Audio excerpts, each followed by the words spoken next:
Bueno, hola a todos, mi nombre es Magalí y vamos a comenzar con el desarrollo del trabajo práctico número 26 que trata sobre justamente convenio multilateral.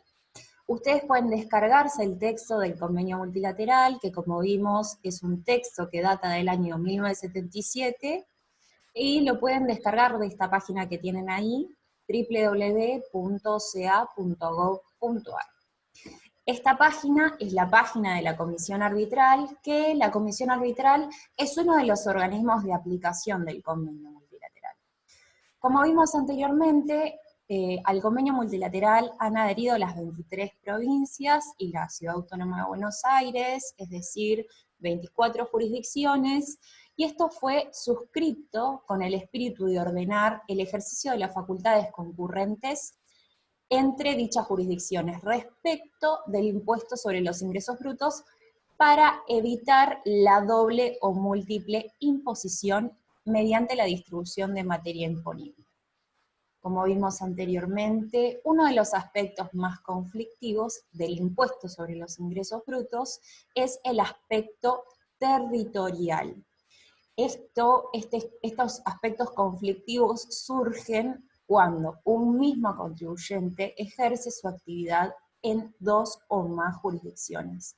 Entonces, de esta manera, el régimen del convenio multilateral lo que busca o lo que establece en realidad es un mecanismo para distribuir la base imponible, es decir, los ingresos entre las distintas jurisdicciones en las que ejerce su actividad, tendiendo a evitar la doble o múltiple imposición horizontal, es decir, la doble o múltiple imposición que se puede dar entre las distintas jurisdicciones provinciales, porque como ya sabemos, el impuesto sobre los ingresos brutos es un impuesto provincial.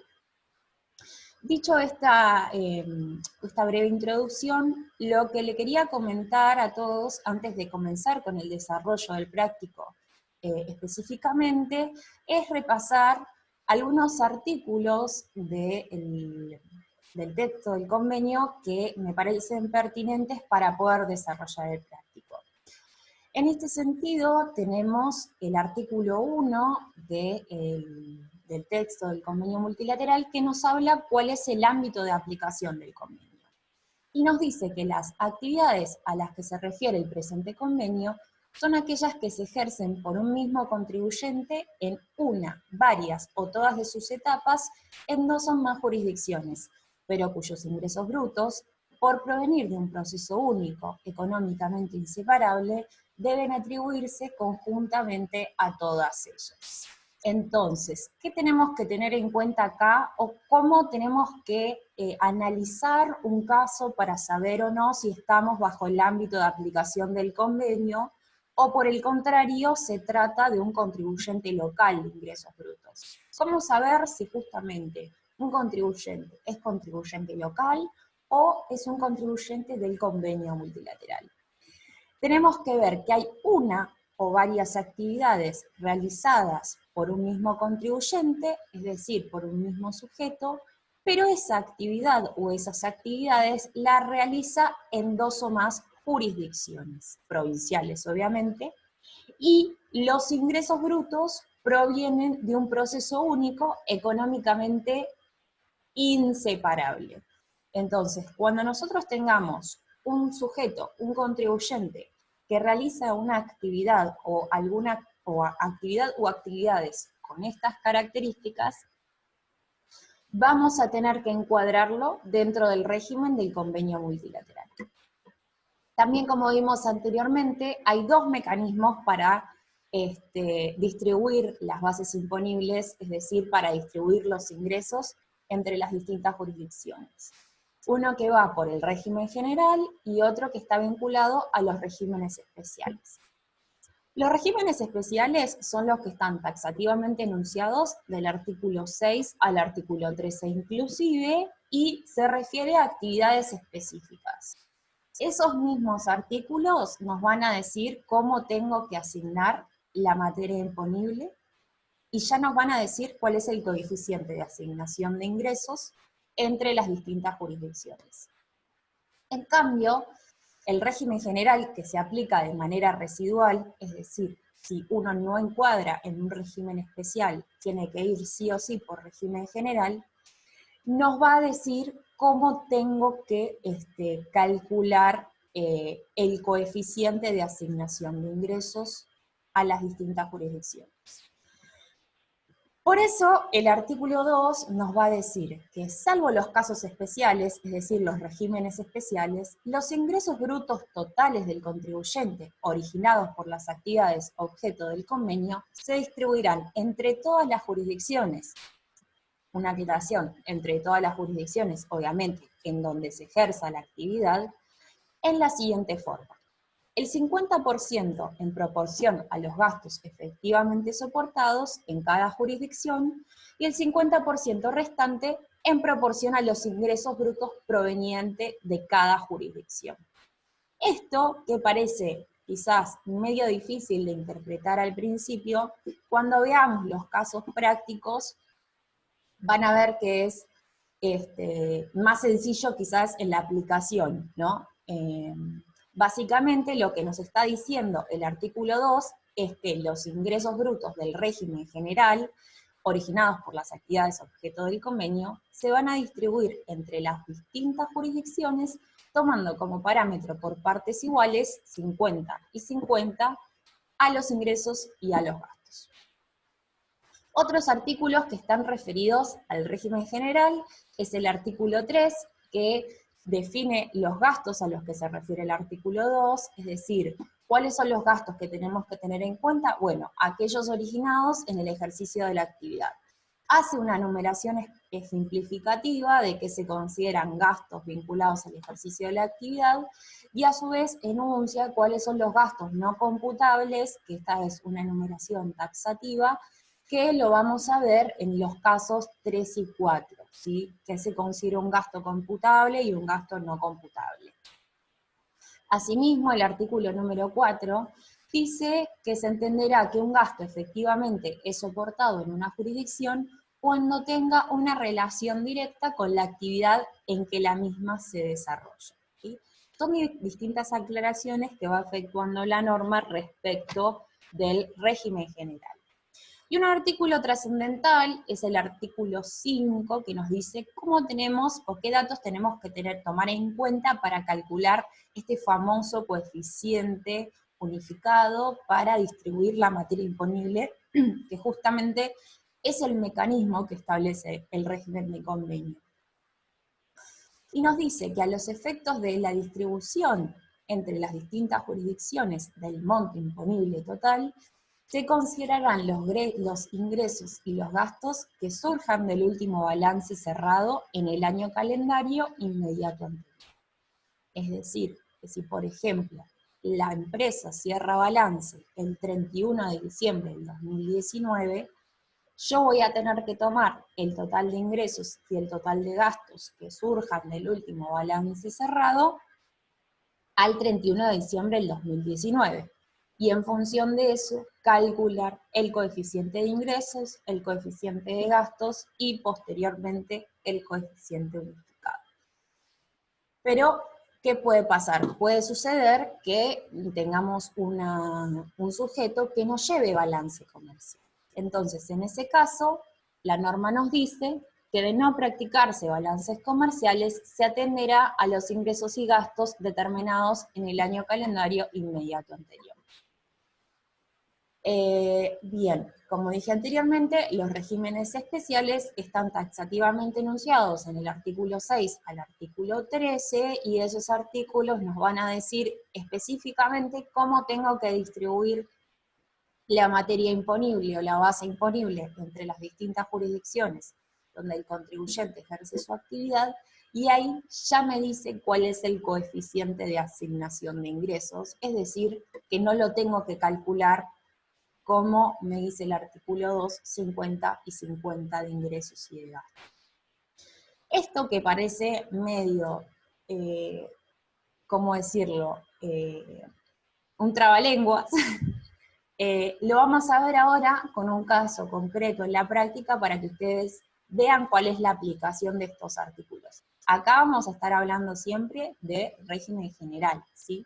No vamos a ver en estos primeros casos regímenes especiales, sino que esos están desarrollados más adelante en los casos 5 y 6. Pero en los casos 1 y 2 nos vamos a enfocar fundamentalmente en la aplicación de coeficiente unificado y el cálculo del coeficiente unificado.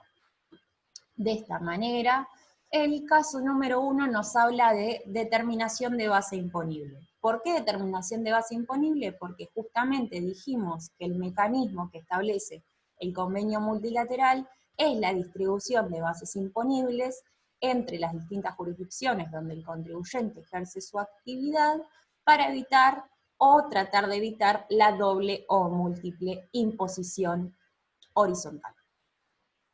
De esta manera nos dice que la firma Chic Sociedad Anónima se dedica a la venta de ropa para niños.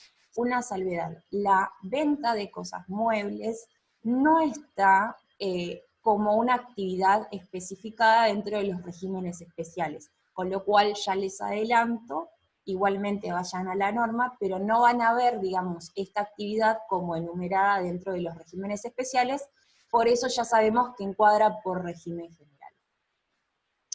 Con los siguientes datos, determinar la base imponible a asignar a cada jurisdicción para los meses de abril y mayo de 2020 con los siguientes datos.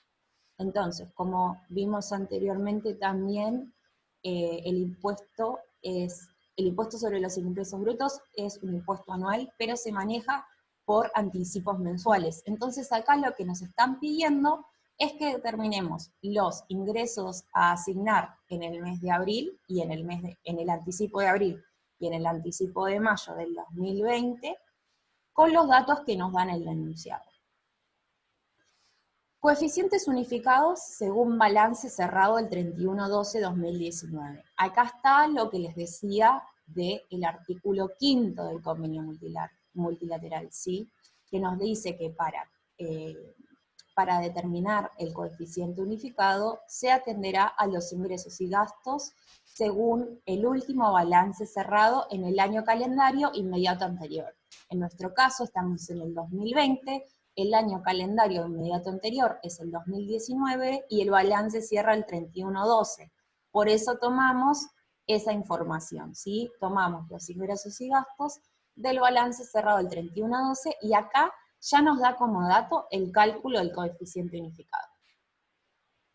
Que en el caso número 2 vamos a ver cómo se calcula específicamente.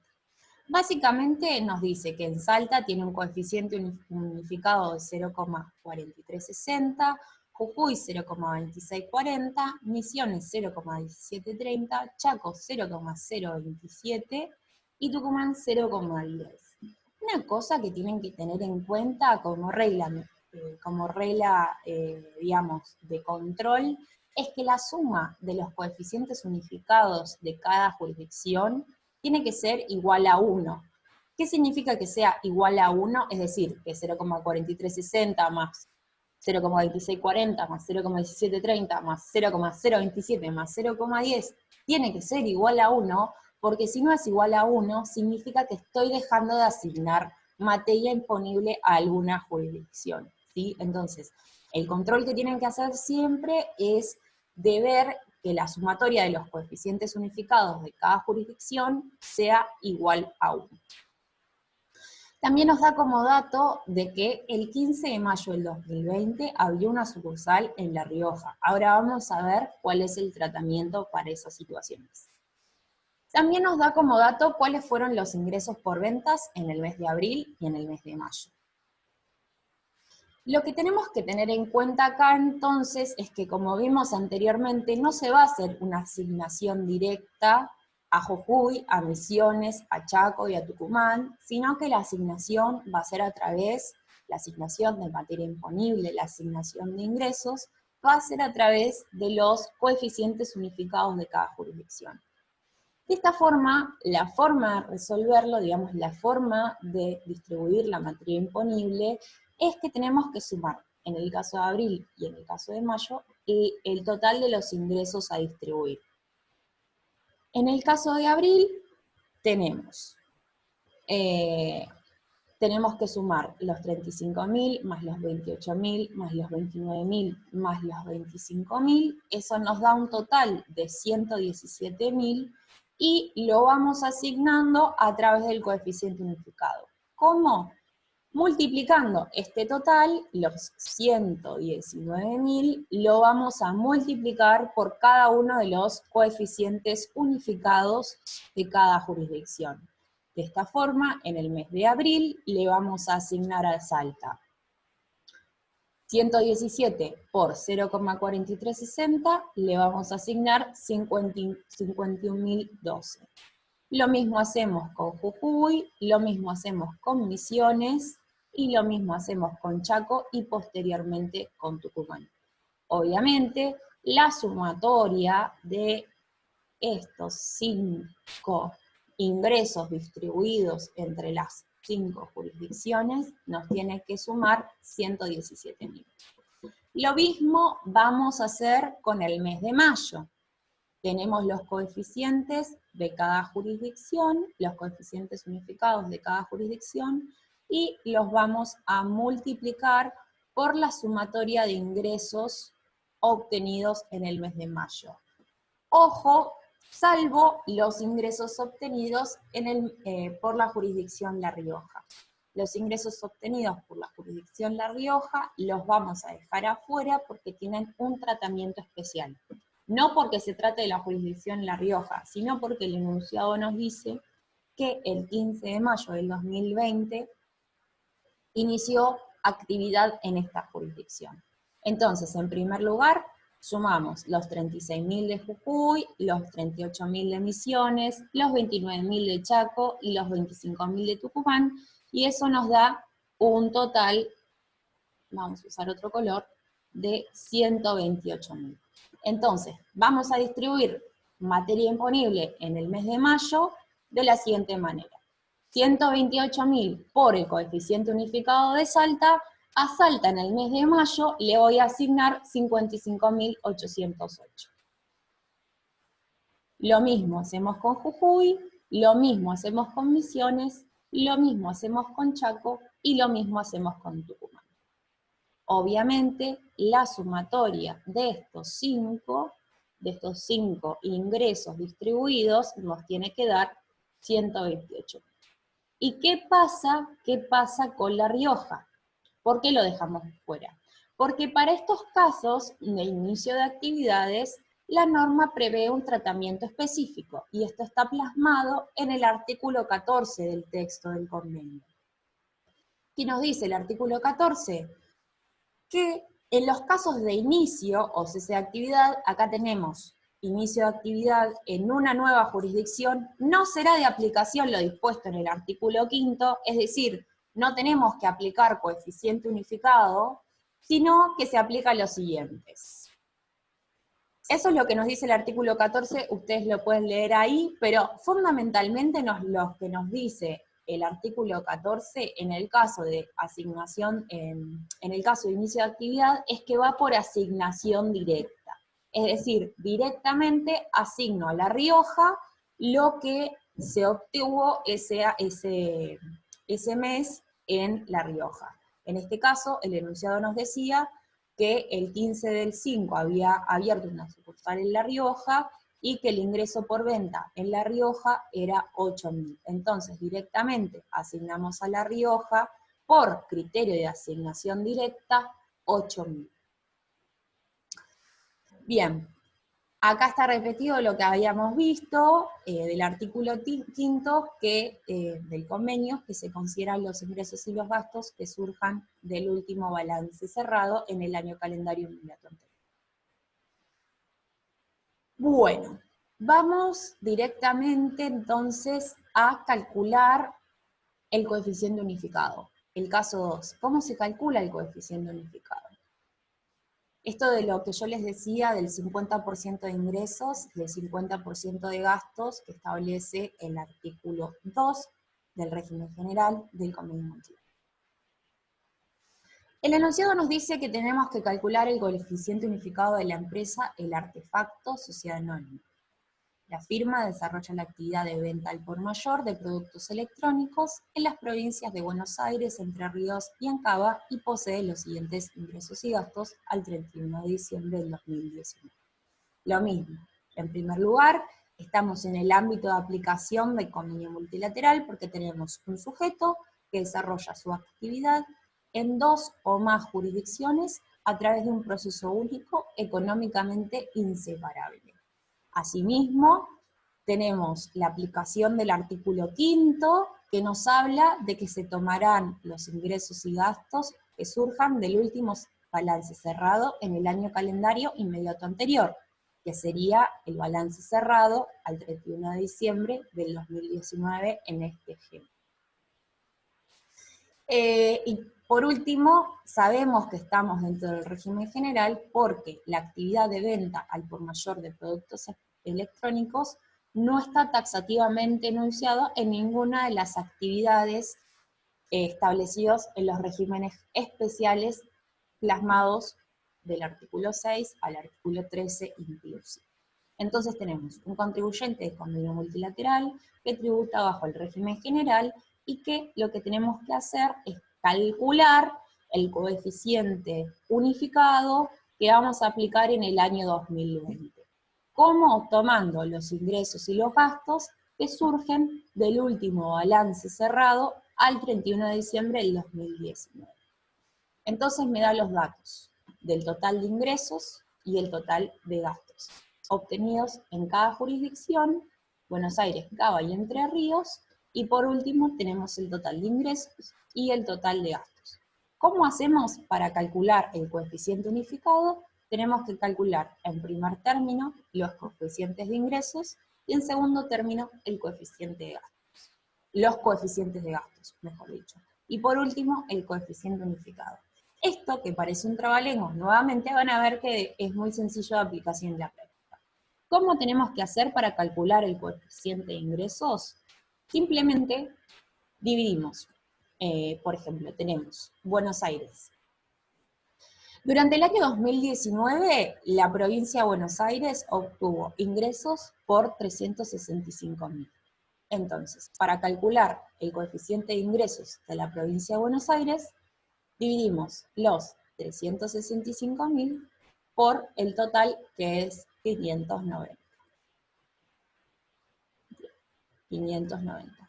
Eso nos da 0,6186. Entonces, 0,6186 es el coeficiente de ingresos correspondiente a la provincia de Buenos Aires. Lo mismo hacemos con Cava y lo mismo hacemos con Entre Ríos. ¿Sí? Ahora vamos a hacer lo mismo con el coeficiente de gastos. El total de gastos soportados en la provincia de Buenos Aires durante el año 2019 fue de 135.000. Lo tenemos acá, 135.000. Y el total de ingresos soportados por el total de las jurisdicciones es 230.000. 230.000. Entonces, ¿cómo calculamos el coeficiente de gastos atribuible a la provincia de Buenos Aires? Dividiendo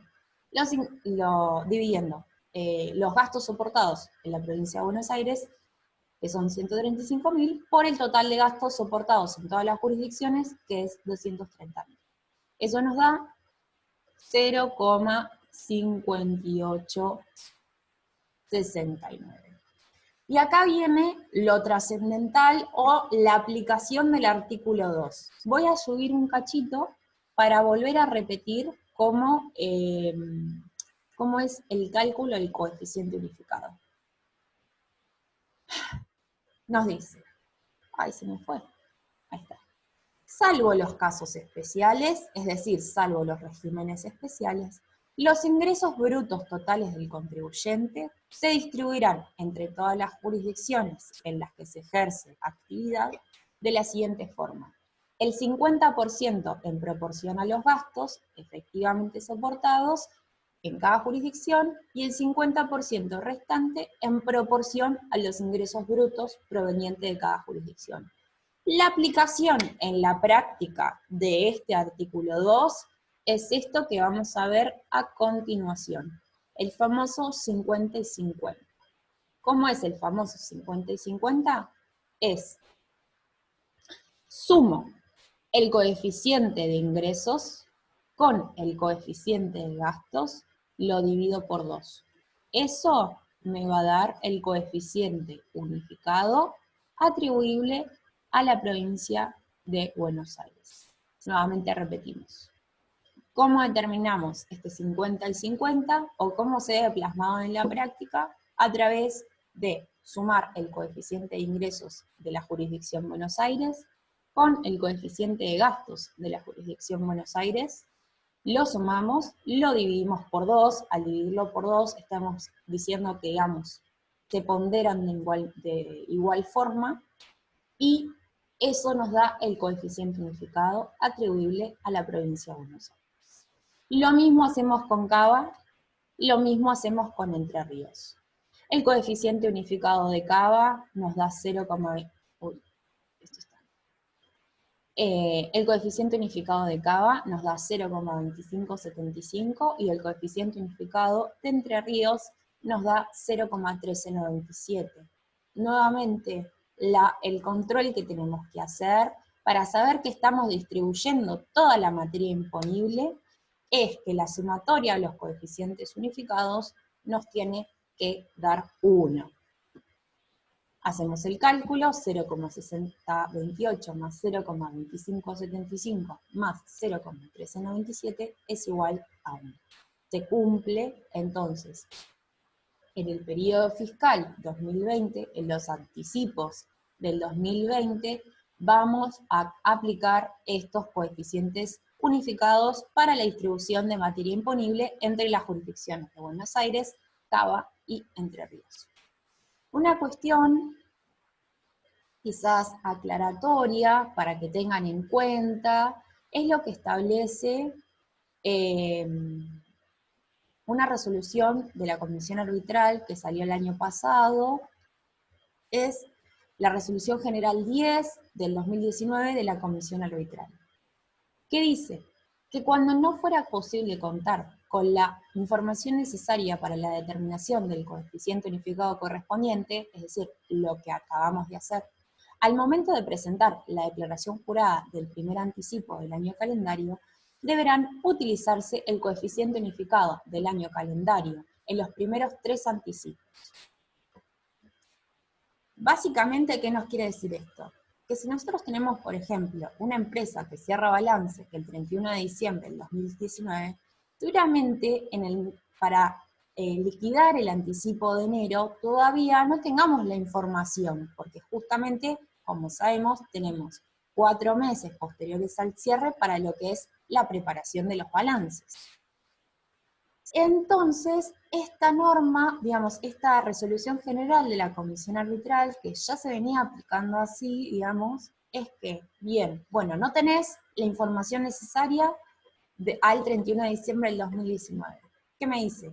Seguí aplicando los coeficientes que venías utilizando antes, y en el cuarto anticipo, es decir, en el anticipo de abril, lo que vas a hacer es un ajuste de bases imponibles. Es decir, vas a calcular el coeficiente unificado que te corresponde y vas a ajustar las bases imponibles que asignaste en los primeros 3 anticipos. Yendo a una empresa que cierra el 31 de diciembre del 2019, lo que va a hacer es utilizar los mismos coeficientes que venía utilizando durante todo el 2019, ¿sí? Para el anticipo de enero, febrero y marzo.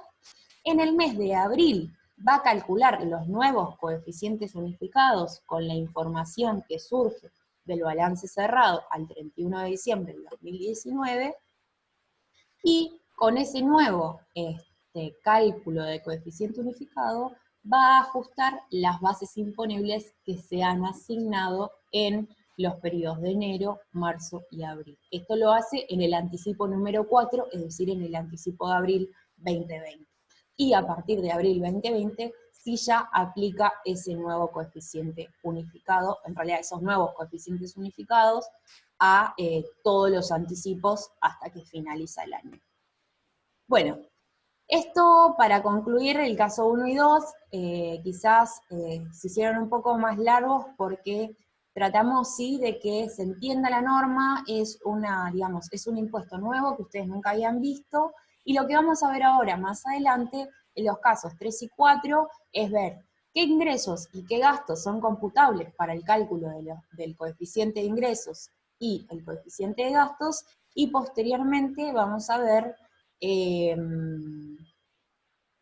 qué casos, ahí está, vamos a ver dos casos específicos de regímenes especiales. Bueno, eh, un beso a todos y espero que les haya servido la resolución de estos casos.